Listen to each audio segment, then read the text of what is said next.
Okay, we're here looking at some eastern hemlock trees today. Hemlock is a native species to Michigan and much of the upper Great Lakes region. You find it all the way to New England and down the east coast, and it's a really important tree for a lot of reasons. First off, it's a beautiful tree. It can grow very large and be very old. It can live to be over 300 years, and it's critically important for wildlife. And if you know what a hemlock tree looks like, you know that they have really dense, thick canopies, and that dense canopy provides shade in the summer and protection in the winter for a lot of birds and mammals. And so for many reasons, hemlock is an important species ecologically, as well as providing some timber. And we're really upset in the state of Michigan because hemlock woolly adelgid has invaded the state. We've found a number of infestations along the west side of lower Michigan, near Lake Michigan shoreline, and it's a sad thing. This is an insect that is native to Japan. It was found in the eastern U.S. in 1950 or 1951 in Virginia, and ever since then it has slowly spread to the north and to the west, and we recently found it here in Michigan. All the infestations that we've found appear to have been started by nursery trees that were imported from other states, places where hemlock woolly adelgid has been established for a number of years. We have it now. It's time that people that live in Michigan, people that like the forest and recreate in the forest, it's time to learn about hemlock woolly adelgid. The only tree that it's going to affect in Michigan is going to be hemlock, specifically eastern hemlock. Tsuga canadensis is a Latin name. You see one behind me. They can, again, grow to be very large and live to be very old, more than 300, 350 years old sometimes. What the adelgid does to the tree is it has piercing, sucking mouth parts. A lot of insects do. And what this specific little insect does is it pierces the tissue right at the base of the needle, and it has a very long stylet, which is kind of like a long straw that it's going to use to suck nutrients and liquids out of the tree, and it runs that stylet through the woody part of the shoot, and it gets into cells that are right along the vascular tissue in the shoot. And if you think about trees, they're moving water from the roots up the trunk and into the needles. They're moving carbohydrates and food that the needles produce down the shoots and into the trunk and back down to the roots. And the hemlock woolly adelgid is able to take advantage of the nutrients and the water that are being transported in the shoots, and it starts sucking a lot of that, the good nutrients and some of the moisture out. As it feeds, it has to do something with all the extra water that it's taking in, and so it secretes white wax. A little tiny adelgid, it's almost microscopic. You can barely see it with your eye if you have a hand lens, but it has pores all along its body, and these pores secrete little filaments of white wax. And when you see a tree that has become infested with hemlock woolly adelgid, what you're going to see is the white wax, and there's a technical name for that wax. It's called ovisax. And if you look at the shoots carefully, often it starts on the bottom of the shoots, sometimes on the top of the shoots. Under the ovisax is where you have adelgids feeding, and you will have them laying their eggs under all this white wax as well. It's an interesting insect biologically speaking. In North America, all the hemlock woolly adelgids are female. There are simply no males. They don't mate. They don't worry about producing any males. The females produce eggs. The eggs are genetically identical to each other, and as they mature and develop, they will produce their own eggs. There's 2 generations a year, and one of the most unique aspects of hemlock woolly adelgid is that one of the generations it begins feeding about the middle part of October. It feeds into the fall. It feeds all through the winter. It feeds in the early part of the spring when we have some of the most terrible weather in Michigan.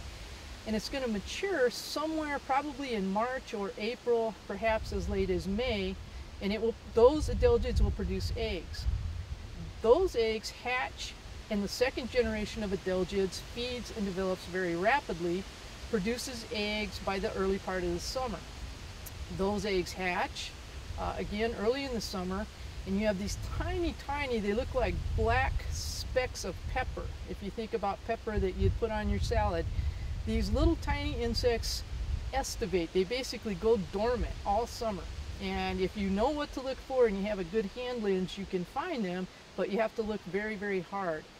The little black dormant insects stay there all summer. They don't feed, they don't do anything until it starts to get cool. And at that point, the tree is preparing for dormancy. It's pulling nutrients out of the needles. It's going to store them in the wood and down in the roots over the winter. And that's when those insects start feeding again. So again, two generations per year.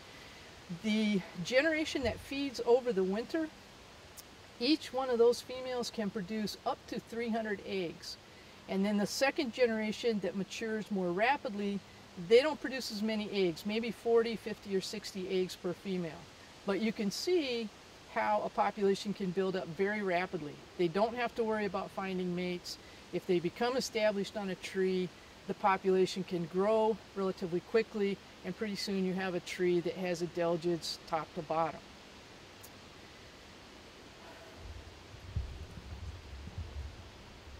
What? One another interesting aspect, a kind of disheartening aspect of hemlock woolly adelgid is there are no insect parasitoids that attack hemlock adelgid.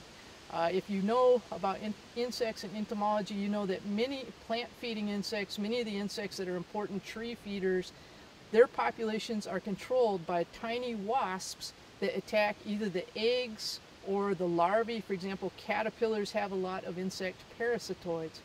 Hemlock woolly adelgid has no parasitoids. None are known anywhere.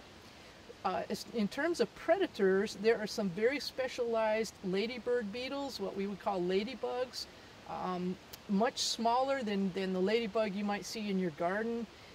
They will feed on some adelgids, they'll feed on some eggs. So far, however, neither the native ladybugs nor ladybugs that have been introduced from Japan have been able to protect trees and to suppress the hemlock adelgid populations low enough to enable trees to survive.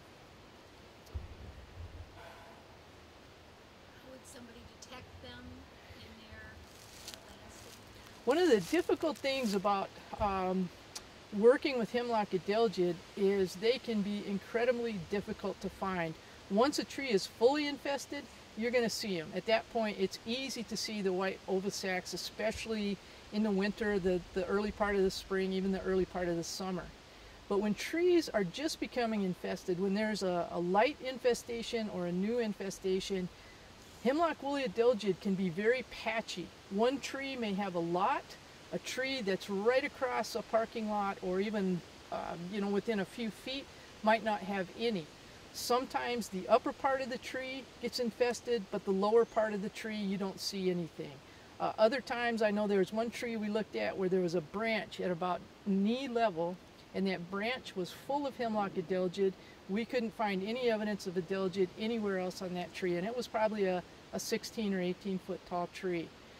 Even when you have an infestation that has become established, not necessarily every tree in the area is going to have hemlock adelgid.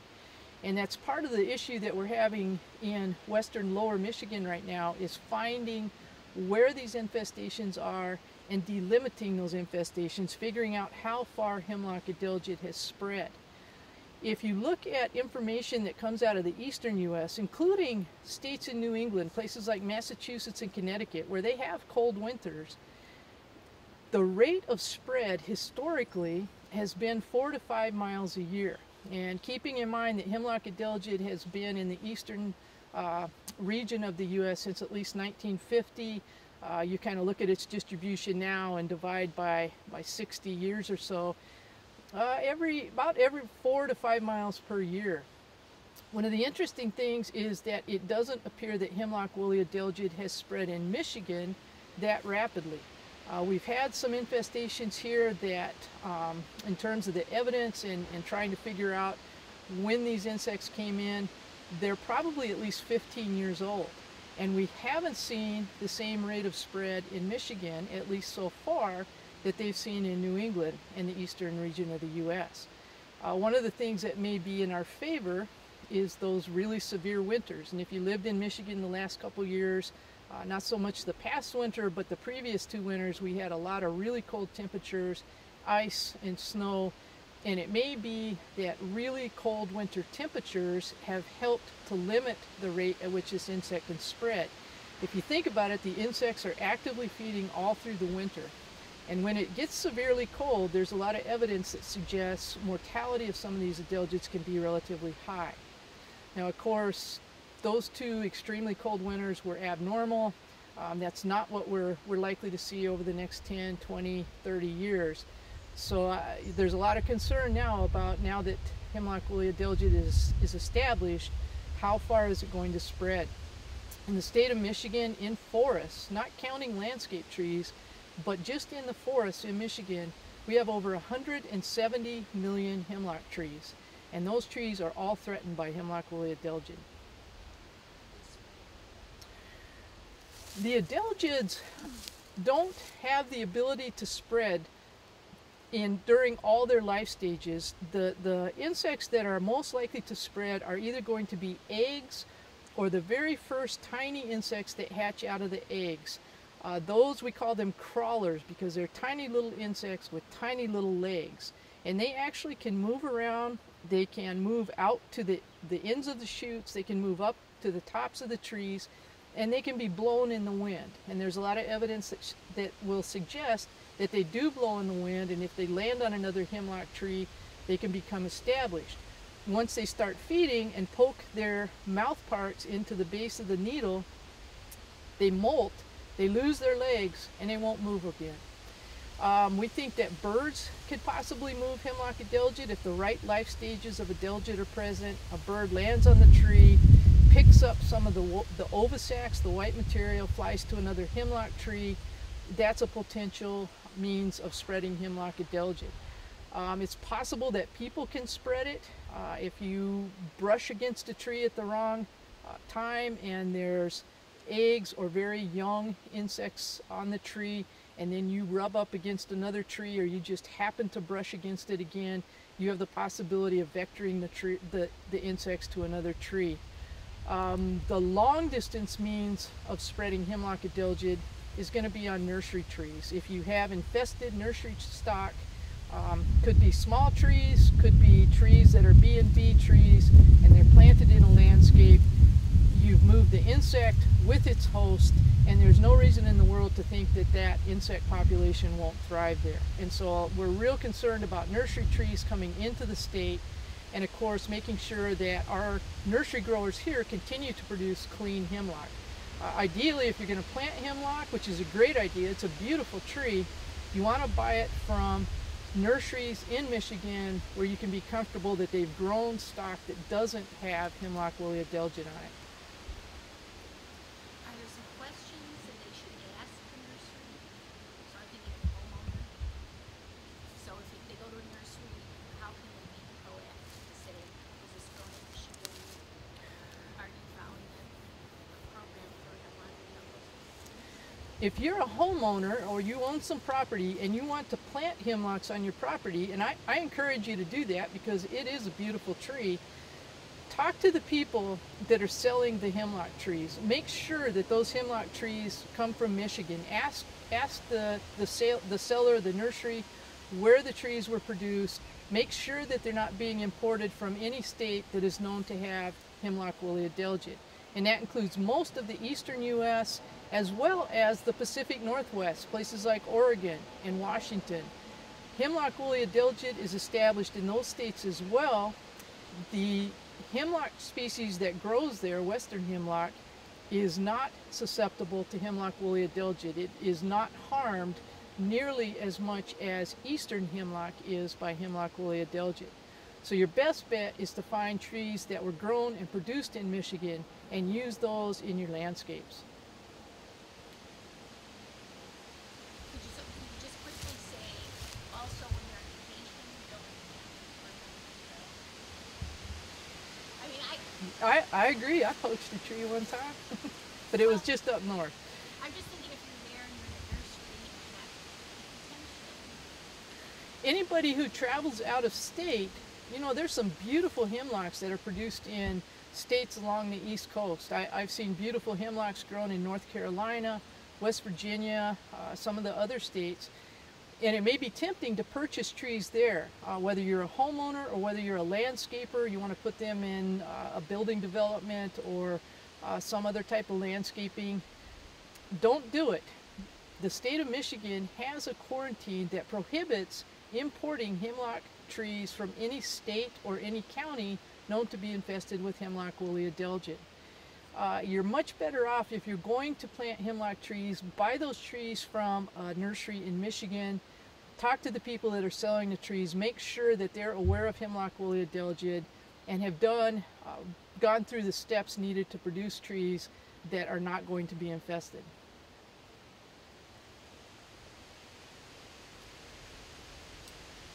So do you want to say something, what will happen to the trees? Yeah, do we want to do that over by the icky looking ones? Well, I'm wondering, do you want to just say it here, do you want to say it in front of the dead trees, or do you want to say it here and then he just takes the shot?